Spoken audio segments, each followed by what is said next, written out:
السلام عليكم ورحمة الله وبركاته. اسمي سعد ابن أحمد جلال الدين. سعد ابن جلال الدين محمد كيس؟ سعد الحمد لله، يعني غير انه حفظ القرآن حفظ ايضا البخاري ومسلم. سعد واقعا یک نابغه است؟ المعين على فهم تطبيقات المحدثين، تسهيل معرفة الأسانيد، الآج الرومية، ملحة الإعراب، عنوان الحكم، 40 النووية، جزرية. این نابغه در اصل از کدام کشور است؟ نحن نأمل أن تكون من كبار هؤلاء العلماء إن شاء الله. ان شاء الله. سعد چه توانایی هایی دارد که دیگران ندارند؟ يعني تؤسس جامعة أنت ترأسها اسمها جامعة التجديد، وأنا إن شاء الله سوف آتي وأجرب وأحاضر فيها.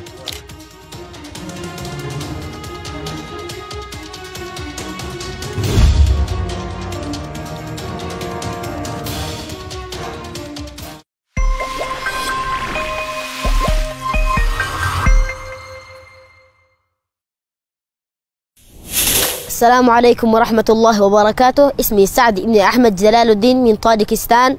سعد جوان 13 ساله اهل کشور تاجیکستان. سعد الحمد لله، يعني غير انه حفظ القرآن حفظ ايضا البخاري ومسلم. در 4 سالگی و حفظ قرآن آغاز نمود و توانست در 7 سالگی آن را ختم نماید. جالب اینجاست که او در یک کشور اسلامی حافظ نشده، بلکه در روسیه به حفظ قرآن پرداخته است. سعد به حفظ قرآن اکتفا ننموده و اقدام به حفظ تمام کتاب‌های مهم اسلامی نموده است که واقعاً صرف یک نابغه قادر به انجام چنین کاری است. سعد در یکی از مصاحبه‌هایش درباره کتاب‌هایی که حفظ نموده بیان داشته است که او کتاب‌های امام ابو داود، امام مسلم، امام بخاری، ابن ماجه، اربعین نبوی، عنوان الحکم و کتاب‌های ابن مالک را حفظ کرده و سپس به تدریس کتاب‌های یاد شده به خانواده‌اش اقدام نموده. او در قدم نخست تفسیر، سپس المناج و میراث النبوه را برای اعضای خانواده‌اش آموخت. اخیراً از او ویدیویی منتشر شد که سعد را در مقابل عده‌ای از علمای دنیای اسلام نشان می‌دهد و وی برایشان از خود و داشته‌هایش تعریف می‌نماید.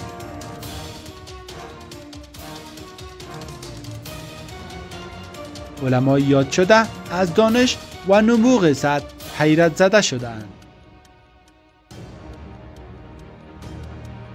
در ادامه جلسه هر یکی از علمای یاد شده به سوال پرسیدن از سعد پرداختند و زمانی که وی سوالاتشان را به درستی جواب داد، تمام علمای جلسه نابغه بودن سعد را تصدیق و وی را یکی از علمای آینده دنیای اسلام دانستند. بارك الله فيك ونفعك ونفع بك. باید گفت او در 1.5 سال قرآن را حفظ کرد و به لسانهای عربی، روسی، فارسی و انگلیسی تکلم می نماید. به قول خود سعد، او عربی و ترکی را در ترکیه، روسی و انگلیسی را در روسیه آموخته است و لسان فارسی هم نیز لسان مادری وی است. سعد در مصاحبه‌اش تصریح نمود که او از شاگردان شیخ احمد بن سعید می باشد و بعد از قرآن کتاب‌های صحیح بخاری و صحیح مسلم را در 6 ماه حفظ کرده است. سعد اضافه کرد که بعداً با راهنمایی شیخ احمد حفظ کتاب زواجر السنن شیخ یحیی را آغاز کرده که کتاب یاد شده شامل کتاب‌های ابو داود، ترمذی، نسائی، ابن ماجه و ابن دارامی می باشد. این چند کتاب را او صرف در 4 ماه حفظ نموده، یعنی او 12,000 حدیث را حفظ در مدت کم فرا گرفته است. طبق معلومات ارائه شده توسط منابع مختلف، رسانه ها سعد صحیح و زوجه سنن 5 را حفظ کرده و چیزی را که حفظ می کند در 5 ماه از یادش نمی رود. در رابطه با این موضوع گفته تمام متونها را چون حفظ هستم در یک روز می توانم مرور کنم تا از یادم نرود. المعين على فهم تطبيقات المحدثين، تسهيل معرفة الأسانيد، الآج الرومية، ملحة الإعراب، عنوان الحكم، 40 النووية، جزرية. سعد در مصاحبه هایش به طور مکرر اظهار داشته که می‌خواهد در آینده مثل امام بخاری، امام احمد و یا امام مسلم باشد. سعد میگوید چیزی که من آموخته ام کم است و میخواهم بیشتر بیاموزم.